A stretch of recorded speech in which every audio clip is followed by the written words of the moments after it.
warahmatullahi wabarakatuh. Selamat bertemu kembali. Kali ini kita akan membahas tentang teori himpunan. Pada bagian pertama ini kita akan membahas dulu tentang konsep himpunan. Nah, masih ingatkah kalian pada pertandingan sepak bola putra di ajang Olimpiade Tokyo 2020 lalu? Nah, ajang tersebut itu diikuti oleh 16 negara yang dibagi menjadi 4 grup, yakni grup A, B, C, dan D. Nah, pembagiannya negara-negara yang ikut itu adalah seperti gambar di samping ini. Nah, keempat grup tersebut, jadi grup A, grup B, C, dan D, itu dapat juga kalian misalkan sebagai suatu himpunan. Jadi ini himpunan A, anggotanya adalah Jepang, Perancis, Meksiko, Afrika Selatan, dan sebagainya. Nah, dari sini berarti ada berapa himpunan yang dapat kalian peroleh? Nah, negara-negara pada grup yang sama itu dapat kalian misalkan sebagai anggota-anggota dari setiap himpunan tersebut. Jadi seperti yang sudah Ibu utarakan tadi, misalnya himpunan A itu anggotanya adalah Jepang, Perancis, Meksiko, Afrika Selatan. Kemudian misalnya juga himpunan C, anggotanya adalah Mesir, Spanyol, Argentina, dan Australia. Nah, mana negara yang akhirnya memenangkan piala sepak bola putra pada Olimpiade Tokyo 2020? Tentu kalian sudah menyaksikannya, bukan? Nah, tujuan pembelajaran kita adalah agar kalian dapat menjelaskan pengertian himpunan, kemudian mendeskripsikan anggota himpunan, menyatakan suatu himpunan, membedakan himpunan kosong dengan himpunan nol, menjelaskan pengertian himpunan semesta, menjelaskan pengertian himpunan sama, tidak sama, dan ekuivalen, kemudian membedakan himpunan saling asing dan himpunan berpotongan. Nah, apa sebenarnya himpunan itu? Jadi himpunan itu adalah kumpulan benda atau objek yang dapat didefinisikan dengan jelas. Jadi di sini yang perlu kita tekankan adalah bahwa benda atau objek tersebut dapat didefinisikan dengan jelas. Nah, contohnya yang pertama, kumpulan hewan berkaki dua. Nah, kumpulan hewan berkaki dua ini merupakan himpunan. Karena setiap hewan berkaki dua yang disebutkan, maka hewan tersebut pasti termasuk dalam kumpulan hewan berkaki dua tersebut. Jadi maksudnya seperti ini, jika kita misalkan ada dua anak, kemudian masing-masing diminta untuk menyebutkan hewan yang berkaki dua, misalnya si A menyebutkan ayam, pasti anak yang kedua, yakni B, akan setuju dan sependapat bahwa apa yang disebutkan oleh anak A itu memang hewan berkaki dua. Begitu pula sebaliknya, jika B kemudian menjawab sapi, nah tentu saja anak A akan berkata tidak setuju karena apa yang disebutkan itu jelas bukan merupakan hewan berkaki dua. Jadi di sini artinya ketika hewan yang berkaki dua disebutkan, misalnya bebek, berarti anak A maupun anak B pasti sama-sama akan sependapat. Kemudian contoh yang kedua, kumpulan lukisan yang indah. Nah, kumpulan lukisan yang indah ini bukan merupakan himpunan. Karena lukisan indah menurut seseorang belum tentu indah menurut orang lain. Nah, jadi jika anak A berkata, "Oh, lukisan ini indah." Nah, anak B mungkin akan berkata, "Oh iya, memang indah." Tapi bisa juga anak B itu berkata, "Oh, biasa-biasa saja," atau malah berkata sama sekali tidak indah. Nah, jadi di sini artinya bahwa kata indah itu tidak didefinisikan dengan jelas. Seperti apa sih indah ini? Nah, karena akhirnya membuat satu orang dengan orang lain ini akan berbeda pendapatnya. Dengan kata lain, kumpulan lukisan yang indah ini tidak dapat didefinisikan dengan jelas. Kemudian kumpulan bilangan ganjil antara 3 dan 15. Nah, ini juga merupakan himpunan karena setiap bilangan ganjil yang nantinya disebutkan itu pasti termasuk dalam kumpulan bilangan ganjil antara 3 dan 15. Nah, suatu himpunan itu diberi nama atau dilambangkan dengan huruf kapital. Jadi pakai huruf besar ya. Jadi A, B, C dan seterusnya. Jadi menggunakan huruf besar. Nah, kemudian benda atau objek yang termasuk dalam himpunan tersebut itu nantinya dituliskan dengan pertama-tama menggunakan pasangan kurung kurawal. Jadi dituliskan dulu pertama menggunakan kurung kurawal, baru menuliskan anggotanya. Nah, kemudian banyaknya anggota himpunan atau kardinalitas. Jadi kardinalitas itu banyaknya anggota himpunan. Itu dinyatakan dengan NA. Jadi N kecil ya. N kecil. Nah, ini berarti bacanya NA ini adalah banyaknya anggota himpunan A.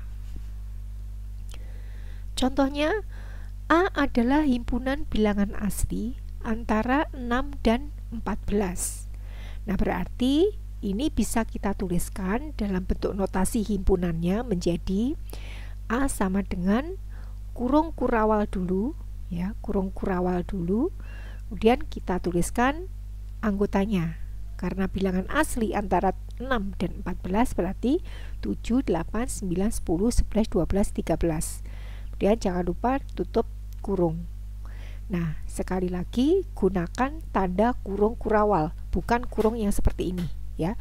Jadi walaupun anggota yang disebutkan benar, tetapi menuliskan tanda kurung yang berbentuk seperti ini tetap saja salah. Nah, untuk NA, NA tadi adalah kardinalitasnya, jadi banyaknya anggota himpunan A. Ini kita lihat jumlahnya ada 7, sehingga NA sama dengan 7, atau banyaknya anggota himpunan A itu adalah 7. Nah, beberapa lambang yang akan kita gunakan ketika kita mempelajari teori himpunan itu antara lain adalah tanda seperti ini. Nah, tanda seperti ini itu artinya adalah elemen atau anggota dari suatu himpunan apa. Nah, gitu ya. Jadi elemen atau anggota.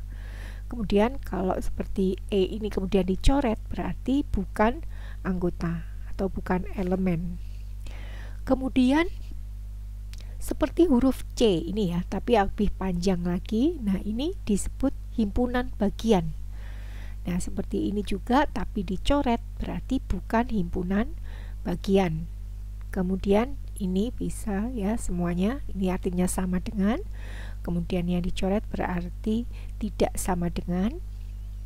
Nah, kemudian ada yang seperti huruf U yang nantinya akan kita pelajari pada video pembelajaran yang berikutnya, artinya adalah gabungan.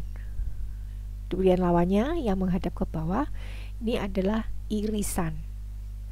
Kemudian ada tanda 0 yang dicoret atau juga kurung kurawal yang di tengahnya tidak ada apa-apanya, jadi kosong. Nah, ini disebut dengan himpunan kosong. Kemudian ada himpunan A, kemudian di atasnya ada yang dipangkatkan dengan C. Nah, seperti ini. Jadi A pangkat C seperti ini. Nah, ini artinya adalah komplement dari himpunan A atau yang bukan anggota himpunan A. Artinya seperti itu. Nah, ini adalah beberapa lambang yang akan kita temui ketika kita mempelajari teori himpunan. Kita lanjutkan bagaimana menyatakan dari anggota himpunan. Nah, untuk anggota suatu himpunan itu dapat dinyatakan dengan 3 cara. Jadi yang pertama adalah dengan menggunakan kata-kata. Artinya ini dilakukan dengan cara menyebutkan semua syarat atau sifat keanggotaannya. Contohnya, A adalah himpunan bilangan asli yang kurang dari 10. Nah, kalimat ini jika kita tuliskan dalam bahasa matematika, maka dengan menggunakan cara kata-kata dapat kita tuliskan menjadi A sama dengan himpunan. Nah, jadi kurung kurawal ini kita baca himpunan gitu ya. A sama dengan himpunan bilangan asli yang kurang dari 10. Jadi kalimatnya tetap kita tulis karena menyebutkan syarat atau sifat keanggotaannya. Kemudian cara yang kedua adalah dengan mendaftar anggota-anggotanya. Nah, cara ini dengan cara menuliskan semua anggotanya. Jadi didaftar satu persatu, menuliskan satu persatu semua anggotanya. Contohnya dari soal yang tadi, A adalah himpunan bilangan asli yang kurang dari 10. Maka dapat kita tulis menjadi A sama dengan himpunan. Nah, kita tuliskan satu-satu isinya. 1, 2, 3, 4, 5, 6, 7, 8, 9. Nah, tuh, karena kurang dari 10 ya. Itu. Kemudian cara yang ketiga adalah dengan notasi pembentuk himpunan. Nah, dengan notasi pembentuk himpunan ini maksudnya adalah kita diminta untuk menyebutkan anggota himpunan yang dinyatakan dengan suatu variabel atau peubah. Contohnya dari soal yang tadi, A adalah himpunan bilangan asli yang kurang dari 10.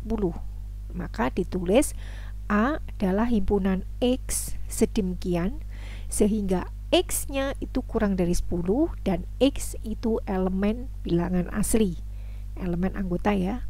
Jadi A adalah himpunan X demikian sehingga X kurang dari 10 dan X-nya itu elemen atau anggota himpunan bilangan asli. Kita lihat contohnya. T adalah himpunan bilangan genap antara 20 dan 40. Nah, ini jika kita nyatakan dengan kata-kata, maka menjadi T sama dengan himpunan bilangan genap antara 20 dan 40. Jadi lebih mudah ya kalau dengan menggunakan kata-kata. Kemudian cara yang kedua kita nyatakan dengan cara mendaftar anggota-anggotanya. Berarti kita tuliskan semua anggota-anggota, yakni bilangan genap antara 20 dan 40. Berarti T sama dengan himpunan 22, 24, 26, 28, 30, 32, 34, 36, dan 38. Cara yang ketiga dinyatakan dengan notasi pembentuk himpunan. Nah, di sini perhatikan T itu sama dengan himpunan X sedemikian sehingga X-nya kurang dari 40 dan lebih dari 20, di mana X-nya itu adalah anggota dari bilangan genap. Nah, perhatikan cara penulisan untuk menyatakan himpunan dalam bentuk notasi pembentuk himpunan. Kita lanjutkan ke himpunan kosong dan himpunan nol. Jadi di sini berbeda ya antara kosong dengan nol. Nah, kalau himpunan kosong itu adalah himpunan yang tidak memiliki anggota. Sekali lagi, himpunan yang tidak memiliki anggota dan dinotasikan dengan kurung kurawal saja seperti ini atau angka 0 yang dicoret. Contohnya, F adalah himpunan bilangan prima genap yang lebih dari 10. Nah, dari sini kan kita tahu ya bahwa bilangan prima yang genap itu hanyalah bilangan 2. Selebihnya tidak ada. Jadi tidak ada lagi bilangan prima genap yang lebih dari 10. Jadi F-nya berarti kan tidak ada jawabannya. Sehingga F itu tidak memiliki anggota. Atau ditulis F sama dengan tanda kurung kurawal seperti ini, atau F sama dengan 0 yang dicoret. Jadi F sama dengan himpunan kosong. Nah, begitu ya bacanya. Kemudian kita lanjutkan ke himpunan 0. Kalau himpunan 0 itu adalah himpunan yang anggotanya hanya 1. Jadi dia mempunyai anggota, tapi cuma 1, yakni bilangan 0 saja. Nah, contohnya G itu adalah himpunan X sedemikian sehingga X itu kurang dari 1 dan X-nya itu adalah anggota himpunan bilangan cacah. Nah, kita tahu ya bahwa bilangan cacah itu kan mulainya 0, 1, 2, 3, dan seterusnya.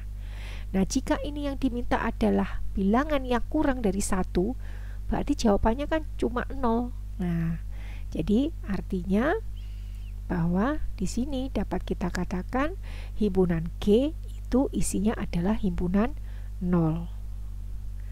Nah, berarti banyaknya anggota himpunan G ada berapa? Ada 1, yakni 0 saja. Sekarang kita lanjutkan ke himpunan semesta atau semesta pembicaraan. Jadi, himpunan semesta atau semesta pembicaraan itu adalah himpunan yang memuat semua anggota atau objek himpunan yang dibicarakan. Nah, himpunan semesta atau semesta pembicaraan ini dilambangkan dengan huruf S. Contohnya, tentukan 3 himpunan semesta yang mungkin dari himpunan C yang anggotanya 2, 3, 5, 7. Nah, dari J yang anggotanya 2, 3, 5, 7 ini, nah sekarang kita cari himpunan semestanya. Kemungkinan yang pertama adalah S itu adalah himpunan bilangan asli.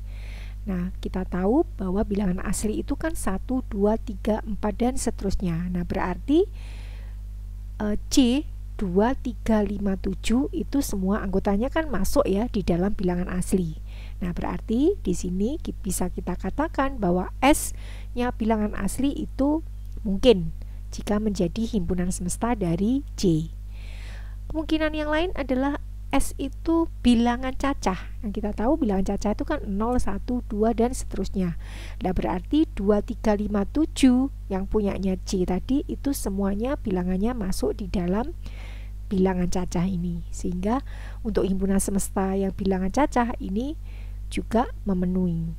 Kemudian kemungkinan yang lain, S-nya adalah bilangan prima. Kita tahu bilangan prima adalah 2, 3, 5, 7, 11, 13, dan seterusnya.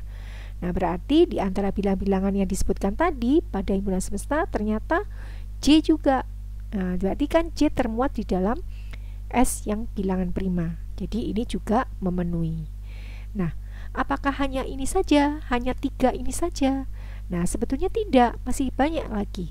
Contohnya alternatif yang lain adalah S-nya kalau kita menyebutkan bilangan bulat positif.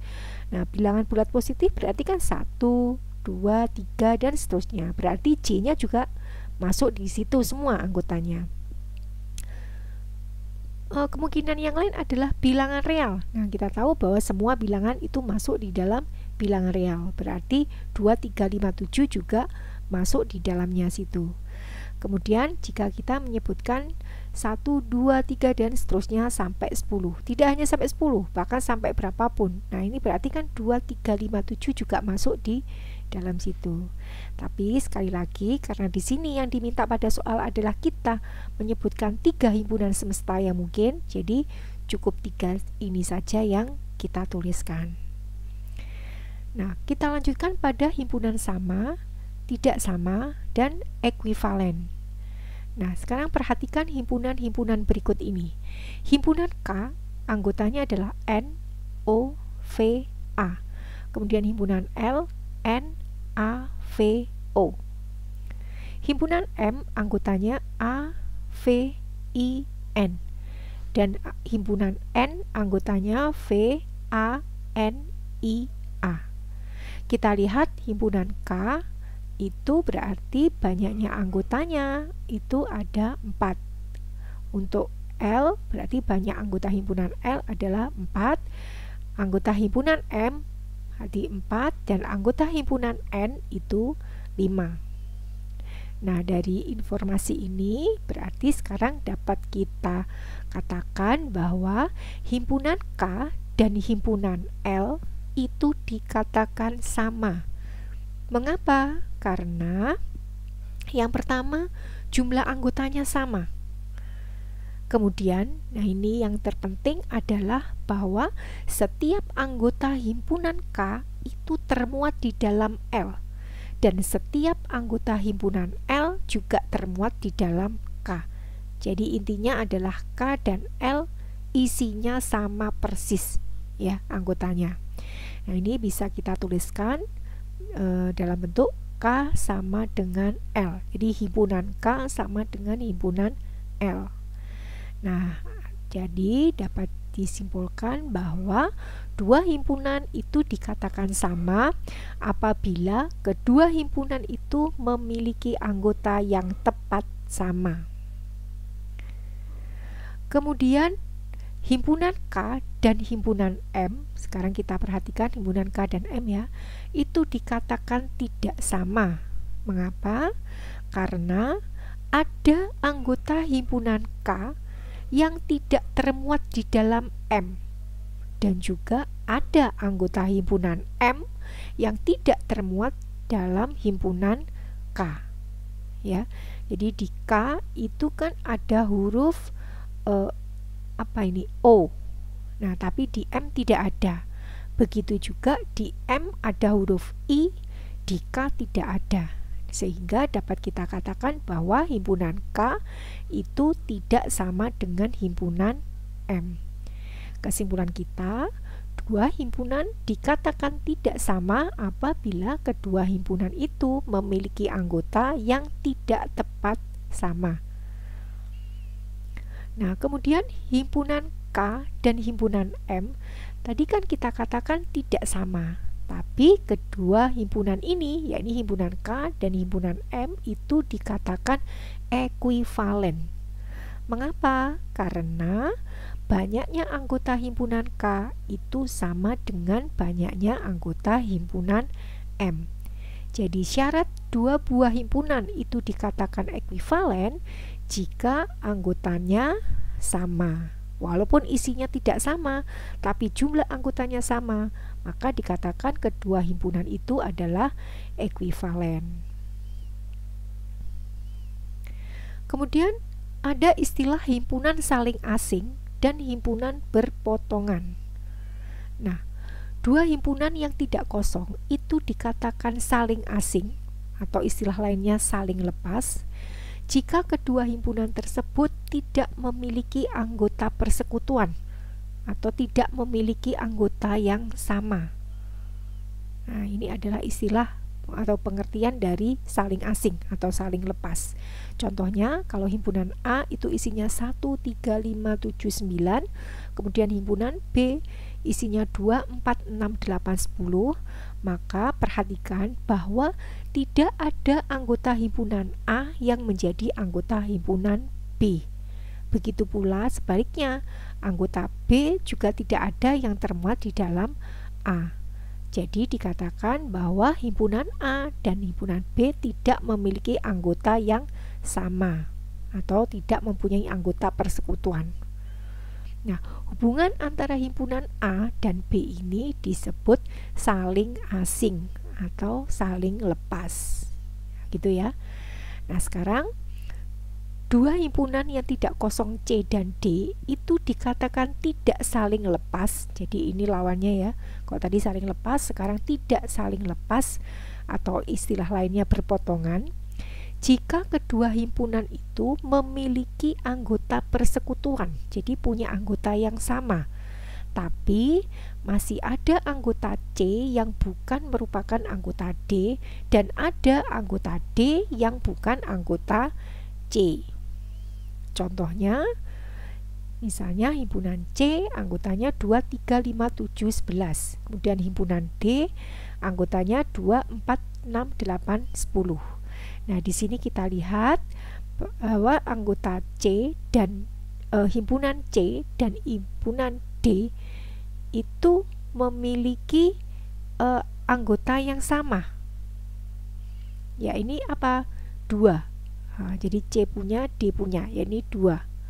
Nah, dari sini maka kita tahu bahwa hubungan himpunan C dan himpunan D berarti adalah tidak saling lepas atau berpotongan.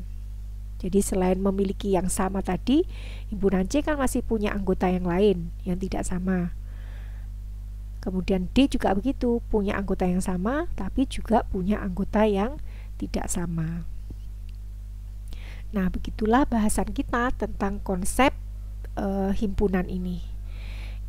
Sebelum Ibu akhiri, Ibu ingatkan agar kalian selalu meningkatkan ibadah kalian, tetap semangat belajar dan selalu menerapkan 5M. Memakai masker, mencuci tangan dengan air mengalir dan sabun, kemudian menjaga jarak, menjauhi kerumunan, dan mengurangi mobilitas. Wassalamualaikum warahmatullahi wabarakatuh.